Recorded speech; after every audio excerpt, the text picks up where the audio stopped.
ಪ್ರತಿಯೊಬ್ಬರೂ ಒಂದು ಮರವನ್ನು ನೆಟ್ಟು ಪೋಷಿಸುವ ಸಂಕಲ್ಪ ಮಾಡಬೇಕು. ಪರಿಸರ ರಕ್ಷಣೆ ಸರ್ಕಾರದಷ್ಟೇ ನಾಗರಿಕರ ಜವಾಬ್ದಾರಿಯೂ ಆಗಿದೆ ಎಂದು ಸಚಿವ ಈಶ್ವರ್ ಖಂಡ್ರೆ ಹೇಳಿದರು. ಊರಿಗೊಂದು ಕೆರೆ ಮನೆಗೊಂದು ಮರ ಎಂಬ ಪರಿಕಲ್ಪನೆಯನ್ನು ಅಳವಡಿಸಿಕೊಂಡು ಪ್ರತಿಯೊಬ್ಬರೂ ಒಂದು ಮರವನ್ನು ನೆಟ್ಟು ಪೋಷಿಸುವ ಸಂಕಲ್ಪ ಮಾಡಬೇಕು. ಪರಿಸರ ರಕ್ಷಣೆ ಸರ್ಕಾರದಷ್ಟೇ ನಾಗರಿಕರ ಜವಾಬ್ದಾರಿಯೂ ಆಗಿದೆ. ರಾಜ್ಯದಲ್ಲಿ ಅರಣ್ಯ ಮತ್ತು ವನ್ಯಜೀವಿ ಸಂರಕ್ಷಣೆಗೆ ಸರ್ಕಾರ ಬದ್ಧವಾಗಿದೆ. ಸುಮಾರು 21% ಅರಣ್ಯ ವಿಸ್ತೀರ್ಣ, 6395 ಆನೆಗಳು ಮತ್ತು 560 ಹುಲಿಗಳು ನಮ್ಮ ನೈಸರ್ಗಿಕ ಸಂಪತ್ತಿನ ಸಮೃದ್ಧತೆಯನ್ನು ತೋರಿಸುತ್ತವೆ ಎಂದಿದ್ದಾರೆ.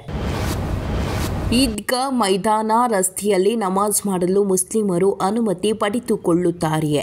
ಇದನ್ನು ತಡೆಯಲು ಸಾಧ್ಯವಿದೆಯೇ ಎಂದು ಶಾಸಕ ಕೆಎನ್ ರಾಜಣ್ಣ ಇಂದು ಪ್ರಶ್ನಿಸಿದರು.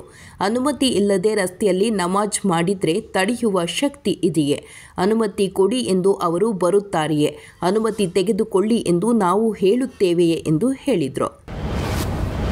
ಶ್ರೀ ಸರ್ವಜ್ಞೇಂದ್ರ ಸರಸ್ವತಿ ಪ್ರತಿಷ್ಠಾನ ಹಾಗೂ ಸ್ವರ್ಣರಶ್ಮಿ ಟ್ರಸ್ಟ್ಗಳ ಆಶ್ರಯದಲ್ಲಿ ಹಮ್ಮಿಕೊಂಡಿರುವ ರಾಜ್ಯ ಮಟ್ಟದ ಭಗವದ್ಗೀತಾ ಅಭಿಯಾನದ ಉದ್ಘಾಟನಾ ಸಮಾರಂಭವು ಅಕ್ಟೋಬರ್ 25ರಂದು ಮಧ್ಯಾಹ್ನ 3 ಗಂಟೆಗೆ ನಡೆಯಲಿದೆ ಎಂದು ಸೋಂದಾ ಸ್ವರ್ಣವಲ್ಲಿ ಸಂಸ್ಥಾನದ ಶ್ರೀ ಗಂಗಾಧರೇಂದ್ರ ಸರಸ್ವತಿ ಸ್ವಾಮೀಜಿಯವರು ತಿಳಿಸಿದ್ದಾರೆ.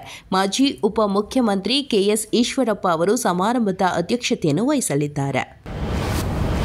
ಬಿಜೆಪಿ ಯಾವಾಗಲೂ ಹಿಂದಿನ ಬಾಗಿಲಿನಿಂದಲೇ ಅಧಿಕಾರಕ್ಕೆ ಬಂದಿದೆ. ವೋಟ್ ಚೋರಿ ಮೂಲಕ ಅವರು ಹಲವಾರು ಕ್ಷೇತ್ರಗಳಲ್ಲಿ ಕೆಲವೇ ಅಂತರದ ಮತಗಳ ಮೂಲಕ ಗೆದ್ದು ಅಧಿಕಾರ ವಹಿಸಿಕೊಂಡಿದ್ದಾರೆ ಎಂದು ಶಾಸಕ ಕೆಜೆ ಜಾರ್ಜ್ ಕಿಡಿಕಾರಿದ್ದಾರೆ.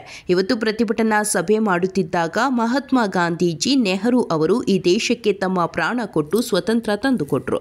ದೇಶದಲ್ಲಿ ಎಲ್ಲರೂ ಸಮಾನರು ಎಂದು ಸಾರುವ ಸಂವಿಧಾನ ಇದೆ. ಆದರೆ ಬಿಜೆಪಿ ಮಾತ್ರ ಅಧಿಕಾರಕ್ಕಾಗಿ ಅಡ್ಡದಾರಿ ಹಿಡಿಯುತ್ತಿದೆ. ವೋಟ್ ಚೋರಿ ಮೂಲಕ ಅಕ್ರಮವಾಗಿ ಅಧಿಕಾರ ವಹಿಸಿಕೊಂಡಿದೆ ಎಂದು ವಾಗ್ದಾಳಿ ನಡೆಸಿದರು.